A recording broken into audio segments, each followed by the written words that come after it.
Welcome to Flying Upstream, the podcast where we uncover the choices, practices, and wisdom that defy mainstream conventions. I'm Kristen. And I'm Louisa, and together we're here to illuminate the alternative paths that have shaped human experiences through the ages. In each episode, we'll examine ways to move beyond societal norms. We're passionate about how timeless wisdom and unique lifestyle choices can foster healthier, sustainable, and enriching lives. Join us as we navigate, challenge, and celebrate the beauty and insight of walking the road less traveled. If you've ever felt like you're flying north for the winter while everyone else is flying south, you've found your flock. Welcome back to Flying Upstream. I am your host, Louisa Anderson, and with me today is my amazing co-host, Kristen Medeiros. And today we have an inspiring guest who has truly transformed her life through the power of surrender and self-empowerment. That's right. Today we are so excited to have Jessica Summers with us. She's not only a wife, mother, fashion designer, and boutique owner, but someone who has walked a powerful journey of overcoming addiction, homelessness, and personal loss to find herself again. Today we'll explore her story, the lessons she's learned, and the ways she's helping others let go and come into alignment with their true selves.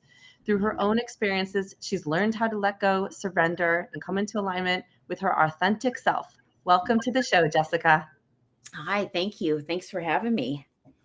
We want to jump right in, and you've had what I like to call a big life, is what it sounds like. And I define a big life as someone who has lived a lot of experiences, both good, bad, and the ugly. After everything that you have gone through, Jessica, what would you say was the turning point when you realized that surrendering and letting go is the key to healing? Ooh, that is a good one. For me personally, I had to crash and burn so hard. You can't get any further down, I don't think. And that's exactly why I do what I do, because I was running off that old programming of if I just do a little bit more, if I just push myself a little bit more, then I can fix myself, show up the way I should and could, and all of that stuff that I was really unaware of. My story is, I wouldn't say it is a common story, but at the same time, it can happen to anybody. You know, I was physically ill after my second pregnancy. I had complications with the pregnancy. They left placenta behind. And that was like the beginning of the end of my life as I knew it, but I didn't see it. And because I was doing all the stuff, the right stuff, like you're sick, you go back to the doctor, you take what you're prescribed. And that was the beginning of a downward spiral of, I also had like postpartum. And it's funny to me now, but not so funny in the bigger picture. But I signed up for 6 months in after the pregnancy, and I was sick, and I didn't know what was going on with me anymore. It's like I keep having to go to the doctor and more medication, and I feel worse. You know what I'll do? I'm going to sign up for the AIDS marathon, San Francisco AIDS marathon. That's what I'm going to do. I'm just going to start training for a marathon, and that'll get me back into shape, right? What? But that is a perfect example of how I thought I have everything. I shouldn't be complaining. Other people have it worse off than I do, right? There was so much programming, like I say, that I was so unaware of until I crashed and burned and then decided, okay, I'm going to do the work and figure out how to do this a little different this time. And that's why I'm like so passionate about this, because I would never, ever in a million years want anyone to experience what I experienced. Because it was physical, mental, emotional, spiritual, spiritual warfare. I mean, it was like the darkest place where you can't run and you can't hide. So again, this is that message that I want to get across. The doing, the pushing, the road to success. We don't have to do that. There is another way. Once you stop and pause and decide, I'm going to do things different, because there really is, you ladies know, there is a completely different way of living our lives.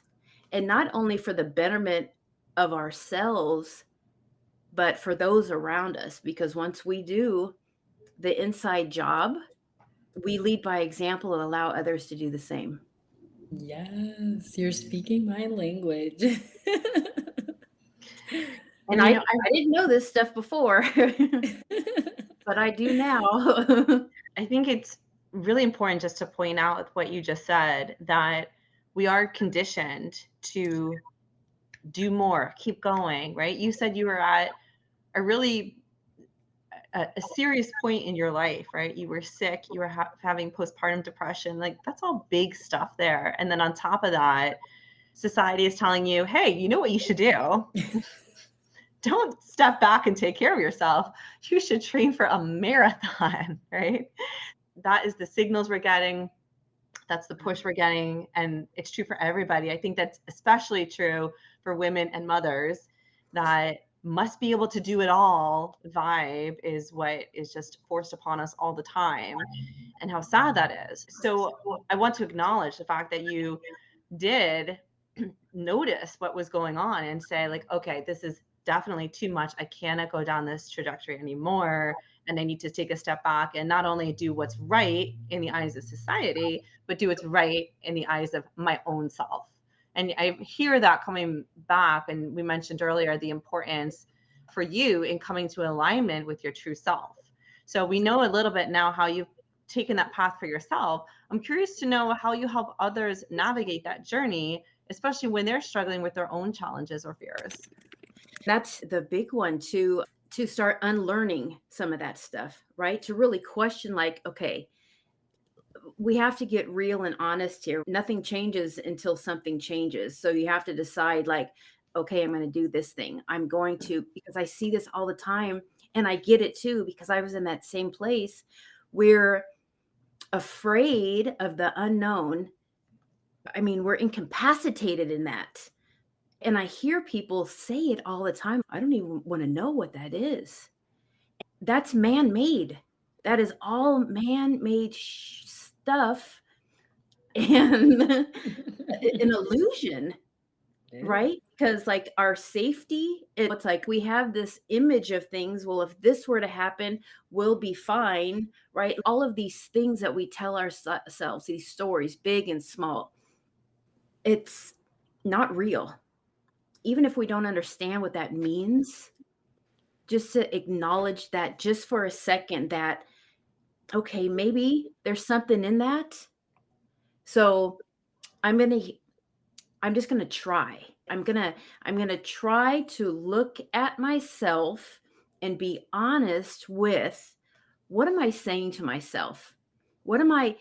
How do I talk to myself every day? Because we run off such a pre-programmed and negative. Even if we hear something good, we still judge it. If we're not doing it ourselves, we judge it in a negative way. That's food, that's lala, that's crap, I know what I know. And I'm not going to listen or hear anything outside of that. But that's exactly where, if I can point that out in somebody's behavior, that's where I tell them, you know what? That's exactly where my mindset was. That's exactly where I was. So please hear me and stop, because that's where we make the change. We put the brakes on right there and start to dig in that and let go, because you don't have the choice of pushing down what you want. You push down, you push it all down. That means your true self and genius lies under the crap that you're afraid to let go of. Did I answer the question? I think you absolutely did. And you touched on a couple points there that I think are worth bringing up. The really big one is you mentioned how our true self lies underneath all the crap. That is all the stuff that we've picked up along the way from our parents, our aunts, uncles, schoolmates, parents, all of the people except ourselves. Yeah. And the other point that I think goes right along with that that you also mentioned is our ability to see our true selves really lies in us being honest with ourselves. Like you have to look at yourself in the mirror and be able to see all of the parts of yourself before you can even get down to your true self. You have to undo all the stuff up here. So I love that. But the theme of everything that you were saying to me was self love. Because I think that's a pivotal one that we miss because we are taught in every capacity, in my own life experience, as it sounds like as has been yours as well, is that we look for love in all different places, in material things. We look for love in our careers. We look for love in everything except ourselves. But the reality is that where it starts is within ourselves. And I want to know, Jessica, in your own experience, how has your understanding of self love evolved through all of it up until this point? Well, I mean, that's huge, right? Because that was part of my learning experience too.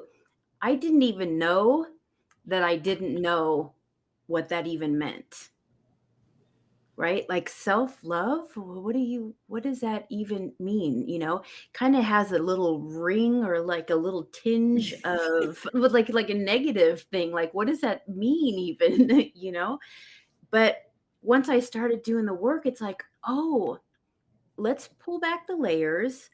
Oh, wait, I have low self-esteem. Ouch. I have abandonment issues. Ouch. I had all this stuff and it was all wrapped up and jumbled together.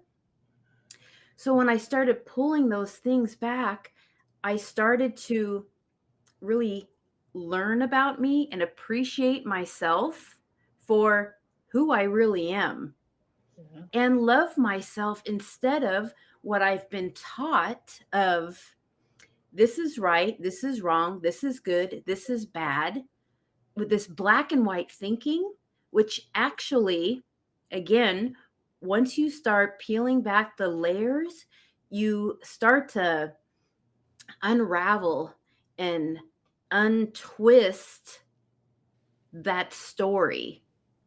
First of all, I have never known calm or peace, Mm. not to worry, like any of those things. I've never known that before up until now. So again, like all of those things in like the anxieties and the stress and the worry, all of those things were actually wrapped up in because I didn't know self-love and self-worth and all of those other things, right? Because once you get to understand who you are, because we're all allowed to do that, like it is our birthright, then you can kind of just chill and go, okay, I have my path, I'm on it and I'm going to take it. Thank you. I know where I'm going and I don't have to strike.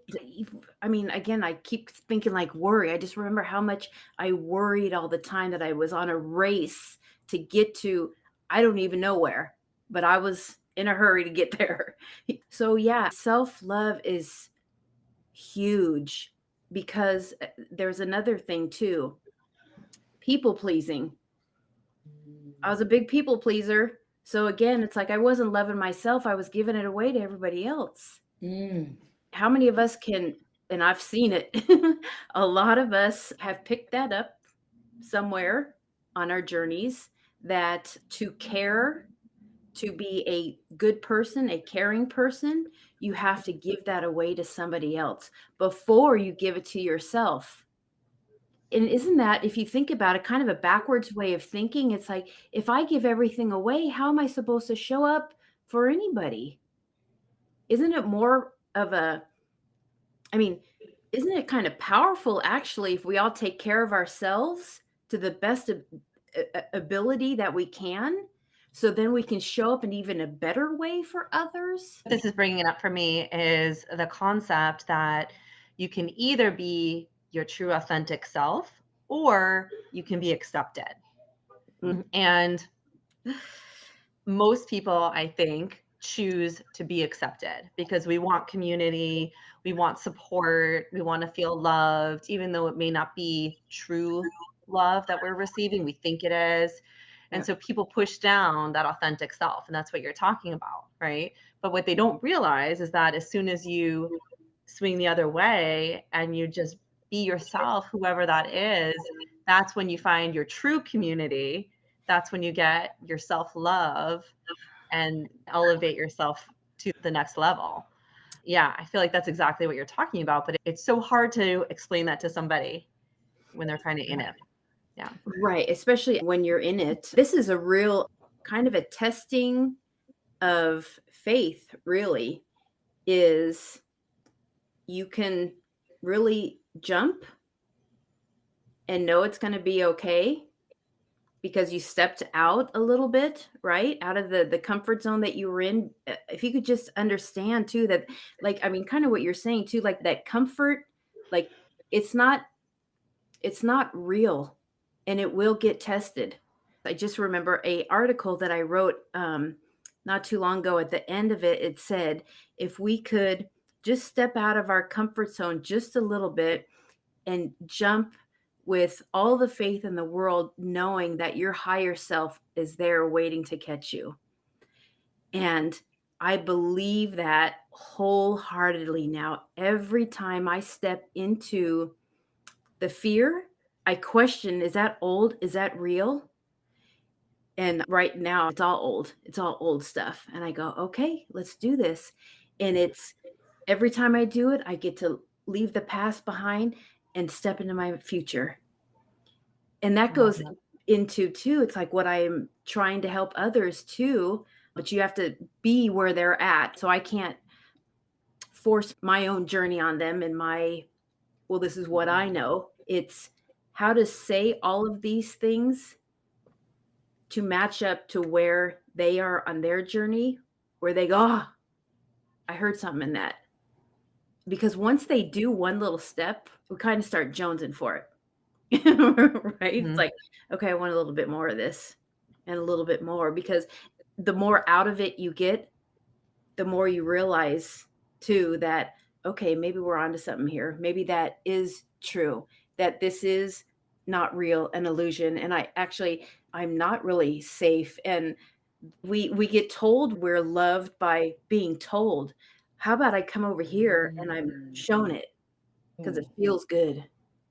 Yeah. that is something amazing that I want to take a second and reflect on because what you just shared about being loved is something that is so true. Is I'm loved because I'm told. We that is I will call that an epidemic, to be honest, is like people believing we're taught to believe that someone loves us because they told us they love us.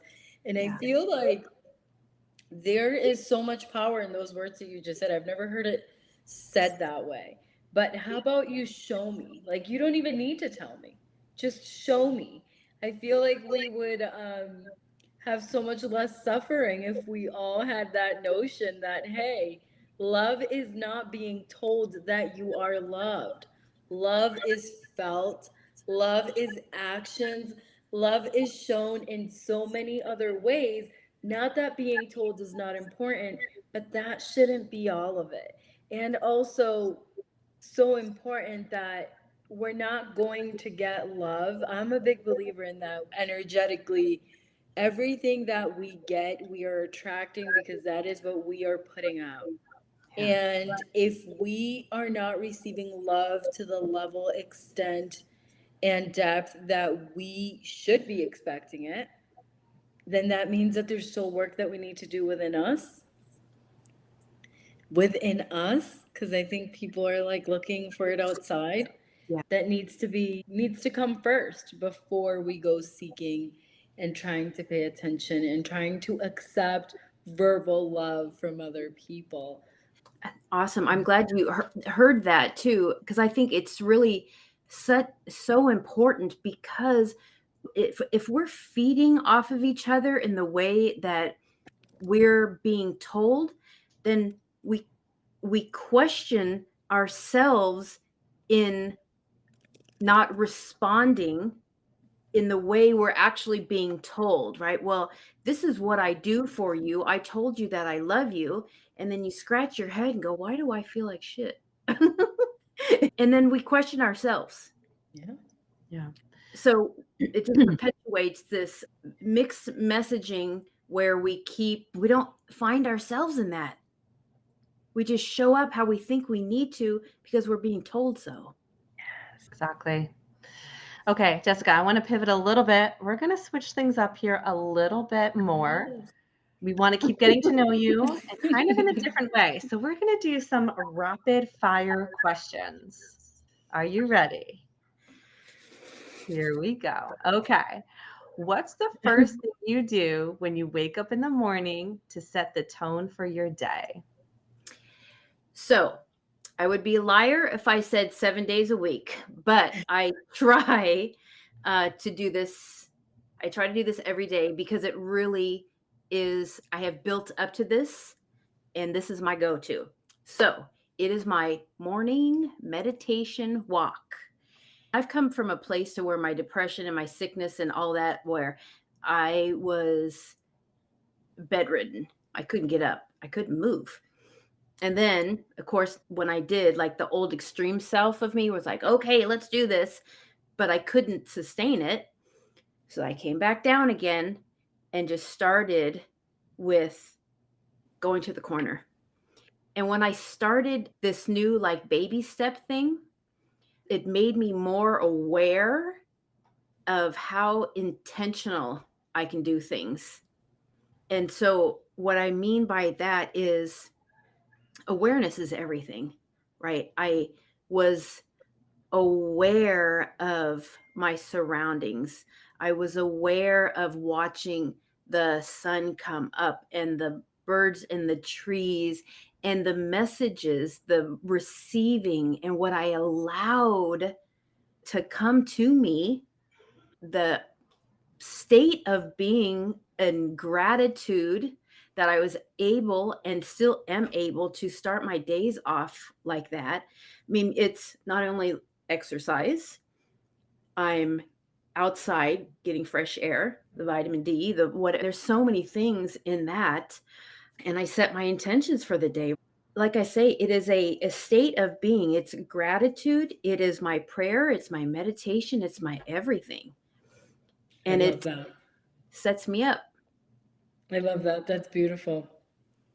Okay, next question, rapid fire. What is the hardest part of the surrender process for you personally? Woo-wee. Well, I on doing a lot of writing about that around surrender because it is, I mean, until you've done it a few times in order to catch yourself, right? And go, okay, I'm getting in my own damn way again. It's like you've got to do it a couple of times to recognize that you're doing it. I'm trying to think of something that I've done recently. So if I worry about something that I know damn well that I don't need to, I'm still in a place now where I can still go, hey, wait, wait, wait, wait, wait. Give it up. Give it up. You don't need to worry about that because you said thank you a long time ago because you know your path and your journey and you're on it. So what are you tripping on? you know, Yeah. but that is exactly for me what is good for me because it also keeps me in the here in the now in my coaching and what I share of I understand how we get in our own way. That is exactly what we're working on is getting out of our own way. So what is that? It's surrendering.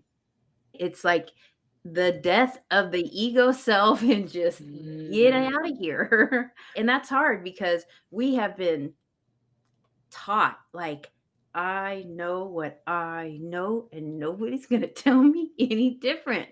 It's hard. it's hard, and I see it all the time. It's like, it's okay. But that is the journey of all journeys, I would say, is for us to recognize us ourselves in our own way, and that it's okay to surrender and let go. That's great. It's a really great piece of advice to remember there. Next question. Okay, what is one small habit you've implemented that has made a big difference in your mental health? For sure, the morning. I mean, it is night and day. You either allow circumstance in the day to rule you, or you get in front of it and tell the day this is how it's going down. you know? Because I have lived in response to the world happening. You can live like that, or I mean, you're still surrendering, but you still are intentional of how you're going to show up for that day. And that is so true. You said it beautifully, where you're like, you're either going to be responsive to what the day brings to you, or you're going to set out what kind of day you're going to have. The power of that is really, really underrated, because when you take control of yourself, and it starts by just taking control of your day, right? Because that's all we have is the present moment. All we Yeah. have is right now. So, what can you do is you can set out how you want to live that day. And not that everything is going to go as planned, because surrender, but you have set out the intention for what you want. And with time and repetition, in my own experience, then that becomes your life. You wake up one day and you look around and you're like, I kind of manifested this life. And yeah, yeah, I love that. Next rapid fire question for you is, what does coming home to yourself look like for you on a typical day? Oh, that's such that makes me want to cry. Seriously. Yeah. Oh, so I'm a big crybaby and I'm totally emotional. That is really such a wow. That is such a beautiful gift that we can give to ourselves. That it is a gift to ourselves, right? We all have it. It's all for us. If we could all just acknowledge that once we accept ourselves for who we are and get to take a breath in that, it's like, oh man, I am who I always was. What? But I was afraid. I gave my power away. I listened to who I was by somebody else telling me who I was. I listened to being told what was wrong with me and what I needed to do to fix me. And now I don't have to do that. I don't have to show up with a mask. Oh, wow. That's a big deal. Well, we are winding down here with our time with Jessica Summers today. And so we've got just one more question for you, Jessica. And from all of our conversations today, it's clear that your experiences have shaped who you are today. What advice would you give to someone who feels stuck in their own story and unsure of how to move forward? And that is a big one. I just said this the other day. Actually, it was in that live I did. I want you to sit down with a piece of paper and write out your biggest, most absurd dream life, like what you want your life to be and look like. And then sit down with all the comments that you gave yourself on why that could never happen, or why somebody else have it and you couldn't ever achieve it. And that's exactly where you start, because you need to answer those questions on why you think it's outside of yourself, and what are those things that are blocking you from getting it. And once you write that down of your dreams, say thank you, because you can go on that journey to get it as soon as you do that work of what you wrote down of why you're not there or what's getting and standing in your way, because you can do it. You just have to do that work. And it's okay. And it's good. And it's actually fabulous. I would recommend it to everyone. Jessica, thank you so, so much for sharing your powerful knowledge and your story with us. You've truly inspired us. And I know that our listeners will walk away with so many valuable insights, on surrender, on healing, and the power and the importance of personal growth, just based on your own journey that you've shared with us today.